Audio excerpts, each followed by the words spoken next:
بسم اللہ الرحمن الرحیم۔ السلام علیکم۔ عادل 5ویں کلاس کا طالب علم تھا۔ اس کے والدین نے چاہا کہ عادل پڑھ لکھ کر اچھا آدمی بن جائے، اس لیے توجہ اور یکسوئی سے پڑھنے کے لیے اس کو ایک الگ کمرہ دیا ہوا تھا۔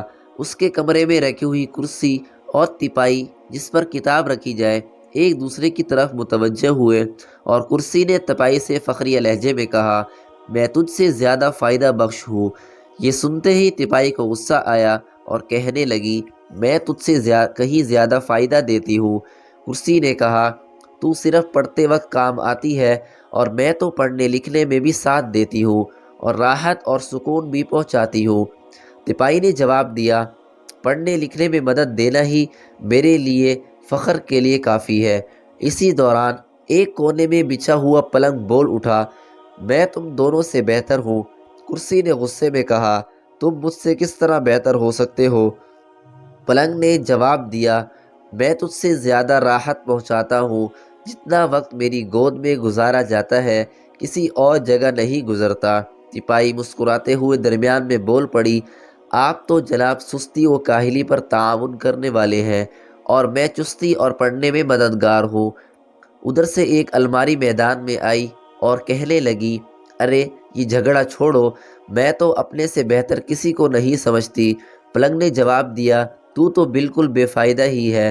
الماری نے کہا، اگر میں بے فائدہ ہوں تو قیمتی کپڑوں اور قیمتی سامان کی حفاظت کون کرتا ہے؟ اور یہ دیکھو میرے آئینے کی طرف، اس میں ہر ایک اپنی شکل و صورت اچھی طرح سے دیکھ سکتا ہے۔ اسی گفتگو کے دوران عادل کمرے میں تیزی سے داخل ہوا، اپنا بستر کرسی کے اوپر زور سے پٹخا، جوتا اتارنے کے لیے پاؤں جھٹکا تو جوتا پلنگ پر جا پڑا۔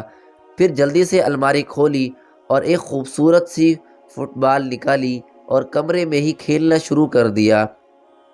فٹ بال کبھی کرسی سے ٹکراتی تو کبھی تپائی سے، اور کبھی الماری اس کا نشانہ بنتی تو کبھی پلنگ سے سہارا لیتی۔ اب کرسی نے تپائی سے کہا، لگتا ہے اب ہم کبھی پڑھنے کے کام نہ آئیں گے۔ تپائی نے جواب میں کہا، ہائے افسوس، یہ کیا ہو گیا؟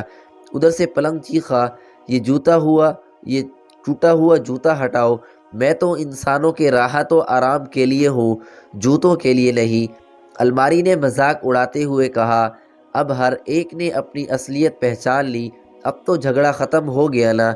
عادل نے ایک زوردار کک لگائی، فٹ بال جا کر الماری کے شیشے سے ٹکرائی اور ایک زوردار دھماکہ ہوا۔ عادل کی امی جلدی سے کمرے میں آئی تو دیکھا کہ شیشہ سارے کمرے میں بکھرا پڑا ہے۔ والدہ کو بہت غصہ آیا اور صدمہ بھی ہوا۔ امی کا غصہ اور تکلیف دیکھ کر عادل نے وعدہ کیا کہ آئندہ کبھی کمرے میں نہ کھیلے گا۔